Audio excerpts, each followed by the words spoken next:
Now, the end result was that the teacher lost, but in winning a battle, religious fundamentalists ended up losing the war for public opinion.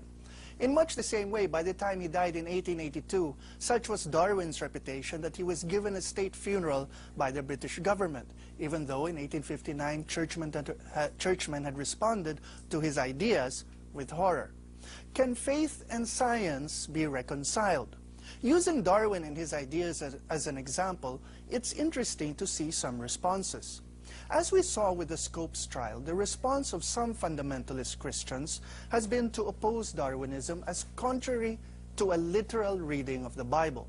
More recently, other fundamentalist Christians have tried to fight science with their own interpretation of things like what scientists have found out, like fossils, by proposing something they call intelligent design. And instead of banning Darwin outright, fundamentalists have modified their campaign to insist on the reasonable assumption they demand of equal time for their theory with that of Darwin's.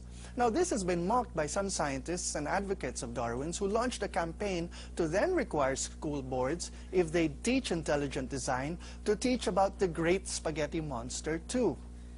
Now, other religious groups have attempted a more nuanced position. For example, the Catholic Church's views have themselves evolved. In the 1950s, Pope Pius XII said that evolution per se could be studied so long as it was seen as only a theory and far from proven fact. By the pontificates of Pope John Paul II and the present Pope, Benedict XVI, who sponsored a recent Vatican summit between churchmen and scientists to commemorate the 150th anniversary of Darwin's Origin of the Species, Catholic clergy could make statements like this. Watch. From the perspective of Christian theology, biological evolution and creation are by no means mutually exclusive. If we talk about evolution in a broad sense, not as an evolutionary mechanism, but as a process of organization whereby human life is formed, then at its very root, evolution is the way in which God creates. Now, what about scientists? One exponent of Darwin, the late scientist Stephen Jay Gould, argued that they could. Now, I never tire of asking people to read Stephen Jay Gould's essay, Non-Overlapping Magisteria, in which he argues religion and science deal with things that are really separate departments in our lives. Let me read a portion of what he says. The magisterium of science covers the empirical realm. What is the universe made of? Fact. And why does it work this way? Theory. The magisterium of religion, on the other hand, extends over questions of ultimate meaning and moral value. These two magisteria do not overlap, nor do they encompass all inquiry. Consider, for example, the magisterium of art and the meaning of beauty. To cite the old cliches, science gets the age of rocks and religion the rock of ages. Science studies how the heavens go, religion how to go to heaven. Now, an interesting critique of this point of view, from the point of view of those interested in actually reconciling science with religion, is in another essay, or an interview actually, A Separate Piece, Stephen Jay Gould and the Limits of Tolerance. In it, Michael Ruse, by way of Ian Barbour, says that there are three broad categories in the science-religion divide. The first is that there are those who think that science and religion are ever at war. So the Darwinist Richard Dawkins, for example, and numerous fundamental Christians are perennially antagonistic towards each other. Second is that in the second camp are those who think that science and religion speak entirely different languages, and they therefore cannot come into conflict. And this is where Stephen Jay Gould situated himself, for example. Now, in the third category, we find those who think that even though science and religion do not necessarily speak the same language, they have overlapping domains of interest, and these respective interests and claims can, in some sense, be reconciled. So let me ask you, in which category do you fall? Now, as you answer that, let me quote Frank Cottrell Boyce, scriptwriter of a TV movie titled God on Trial. Now, Boyce is a practicing Catholic and wrote that reading the Bible actually challenged his faith more than reading Darwin. He wrote, "I thought my faith was invulnerable. I've been through family illnesses. I've witnessed cruelty. I read Darwin all the time and find it feeds my faith. Richard Dawkins, on the other hand, makes me want to pray, the same as Homer Simpson makes me want to exercise, for fear that I too will end up like him, a whining pub bore.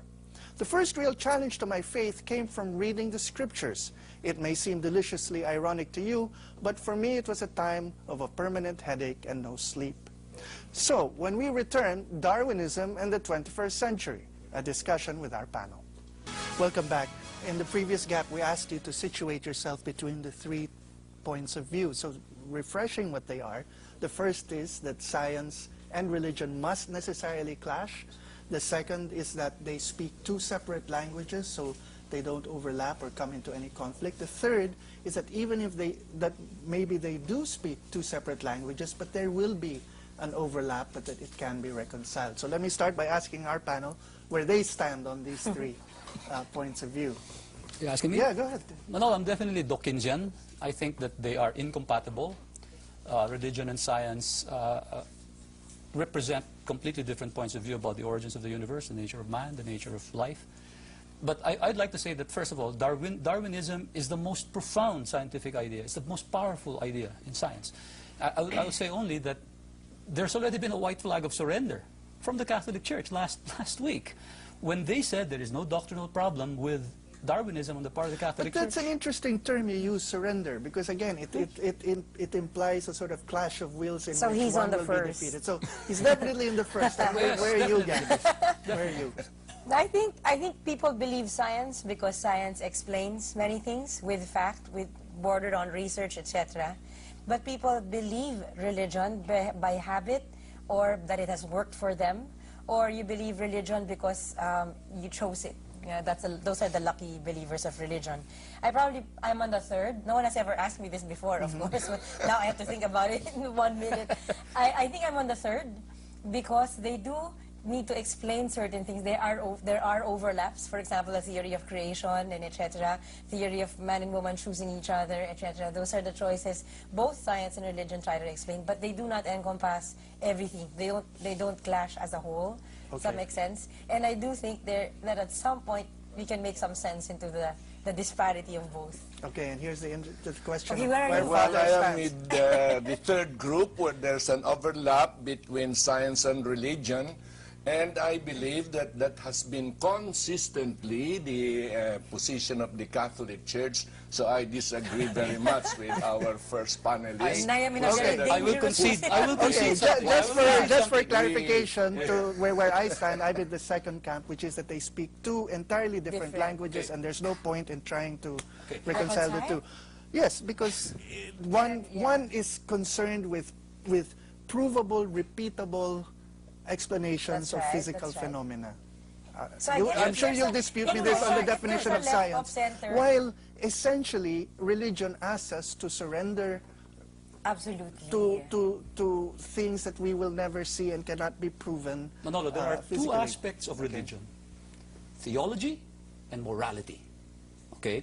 The overlap, and I agree with the father on this, is really on the matter of morality, not on theology. Theology, we completely reject all the theologies. They contradict each other. All of the people who are believers, all believers are actually atheists. He's speaking from the point of view of as a scientist.